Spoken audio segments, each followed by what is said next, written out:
My name is Ryan Hardy. I'm the Director of Hockey Operations here at Yale Youth Hockey.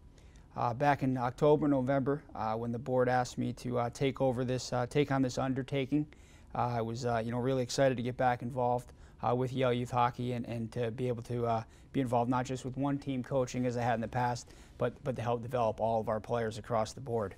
As Charlie spoke earlier, the Yale Youth Hockey philosophy is one of a community-based philosophy that emphasizes teamwork and developing life skills through youth hockey. From a hockey standpoint, we are proud supporters of USA Hockey's American Development Model, and we are going to be utilizing, as we have in the past, many of the initiatives of the USA Hockey American Development Model, and we're going to add a few of our own twists to enhance that model. Looking forward to the 2014-15 season, we have a few different things we're trying to implement that we have not in the past. The first of which is going to be at all of our levels. We found that we'd like to get our A-level coach more involved with the B and A1 teams throughout that particular level. So our A-level coaches at all levels are going to be serve as the level manager in addition to their duties as the head coach of their team. And with that responsibility, they're also in charge of overseeing the development of all the players that are at their level.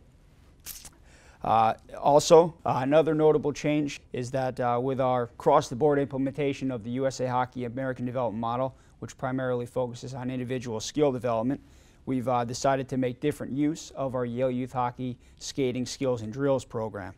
In the past, we've been rotating stations, working on different skills, but going forward, we're going to make that weekly skill session entirely power skating.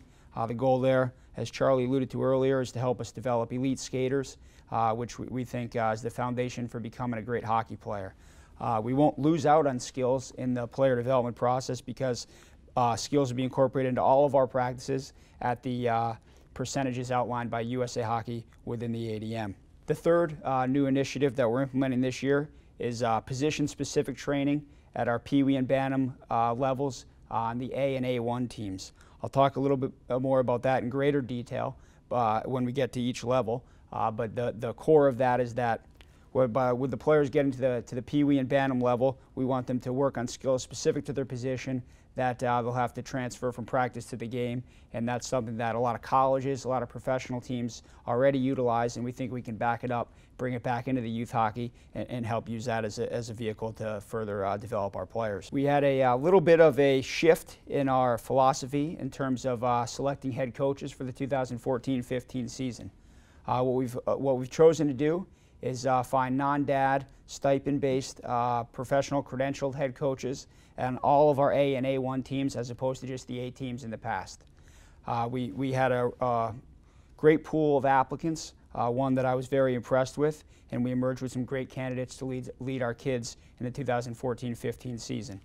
The coaching appointments for next season are as follows. At the Mite A level, Sean Hanna, who also will oversee all of our Mite travel as well as our Mite House and Clinic, he'll return as our Mite A head coach. Sean has been with the program for several years now and had previous experience at the Division I level for 14 seasons at Sacred Heart University, and we're really privileged to have him. One thing, just backtracking, when speaking about Coach Hanna, one of the things we're most proud of is to have our youngest player and our players that are at that early developmental stage to have an opportunity to work with Coach Hanna, who we think is the best coach for young players here in Connecticut. So for them to, from the time they come in clinic to they leave the Mite travel program, and then to have him, working with them throughout the whole season, throughout their whole time here at Yale Youth Hockey in the power skating session, something that we're very, very excited about. Much like last year, the Mite B coach will be chosen out of our coaching pool once that team is determined. Same goes for the Mite House, and obviously our clinic coaches. We're excited to have all of our great crop of clinic coaches returning. At the Squirt level, the Squirt A head coach will once again be Phil Wright. The Squirt A1 coach will be Mike Henrici, and the Squirt B coach will once again be Bill Graves. At the Pee Wee level, Ryan Dahan will be taking over at the Pee Wee A level. The Pee Wee A1 team will be coached by Eric Brahman. The Pee Wee B team will be coached by Mike Andrucci. At the Bantam level, the head coach of our Bantam A team is Kyle Miller. The head coach of our Bantam A1 team is Brian Moriarty, and the head coach of our Bantam B team, once again, will be Chris Tito. For biographies on all of our coaches, please go to the Yale Youth Hockey website under the Coaches tab and get some more in-depth information on a crop of coaches that we're really excited about. As I talked about with the coaching selection process, it was a pretty rigorous one, and our goals were to find young, passionate coaches that were excited to be part of a larger group, excited to work together, that were leaders of men and would do a great job both as a role model and pushing our kids to challenge themselves to get out of their comfort zone and get to the next level. We feel with this great crop of candidates that we've achieved all of our goals and what we were looking for. In addition to player development, coaching development is something that we think is very important, and we will be implementing coaching training sessions in addition to what USA Hockey already offers. We'll have those monthly throughout the summer, utilizing some of our our coaches who work throughout college and professional hockey, some of our dad coaches, with myself and Coach Hannah. I'll be running those sessions, and hopefully we can just keep challenging our coaches to learn more and get better and better, and then pass that along to our kids. The tryout process for the upcoming season is a little different than in years past. We've done away with independent evaluators.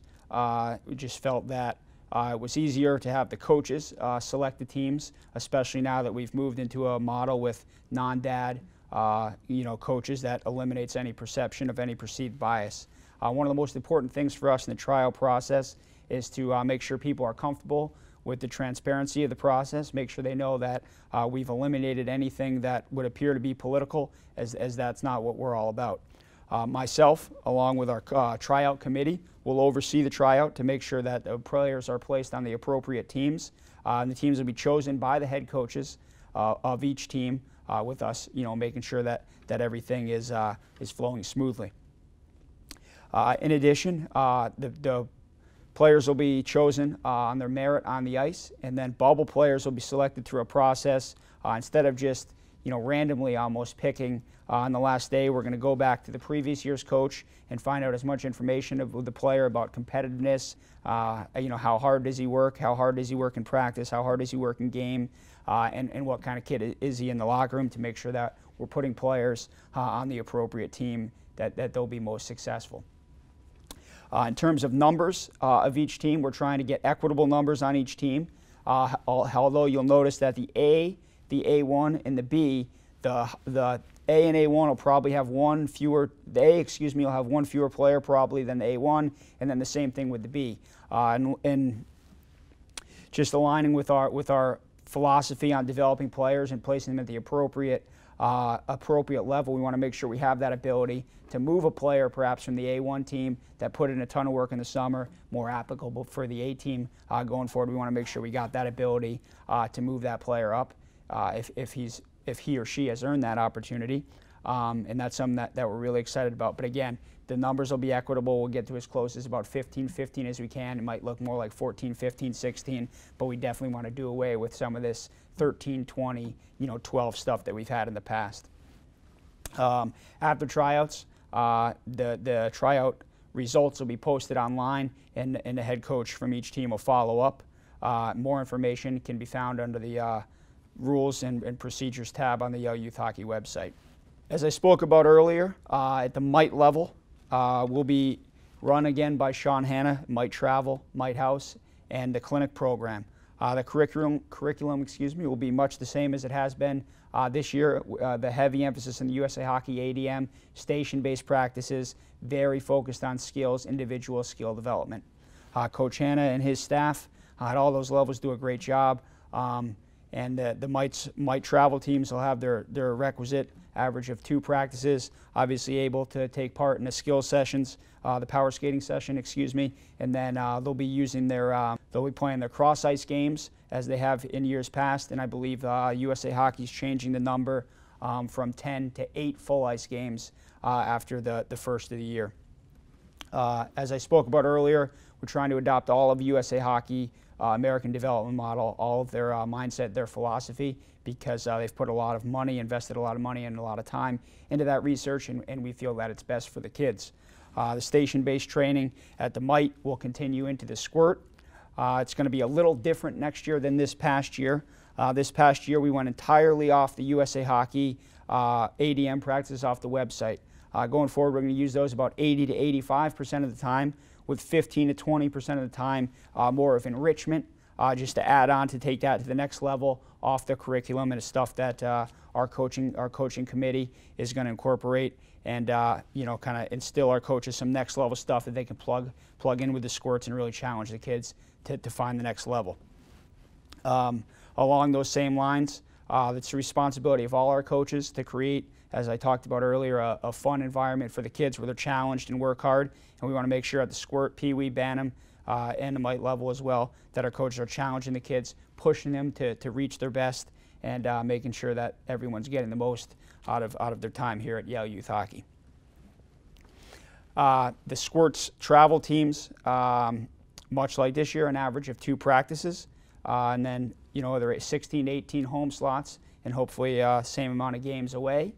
In addition, we have the 2 tournaments, as Charlie spoke about earlier, and our players can all take part in our Yale Youth Hockey power skating sessions with Coach Hanna and other Yale Youth Hockey coaches. The changes at the Pee Wee and Bantam level, as I spoke about earlier, we're going to incorporate at the A and A1 level position-specific practices, which will alternate week to week between the Pee Wee and Bantam teams at the A and A1 level. In addition, our U12, U14, Pee Wee B and Bantam B teams will all have access to our coaching curriculum and our practice plans, and we're going to make sure all the stuff that we work on at the squirt, Pee Wee, Bantam level is all done with our Pee Wee B, our squirt B, backing up, and our Bantam B, as well as our U12 and U14 girls, to make sure that we have across-the-board training. The whole thought process there is that basically you wouldn't drop your kid off at school and have the teacher teach whatever they want to teach. And we want to bring that kind of mindset over here to youth hockey, where we want to have a set curriculum that builds out of the clinic all the way through Bantam. So each year the kids are building on their skills, but at the same time they're having a steady progression to take the next level and make sure that everything is age appropriate.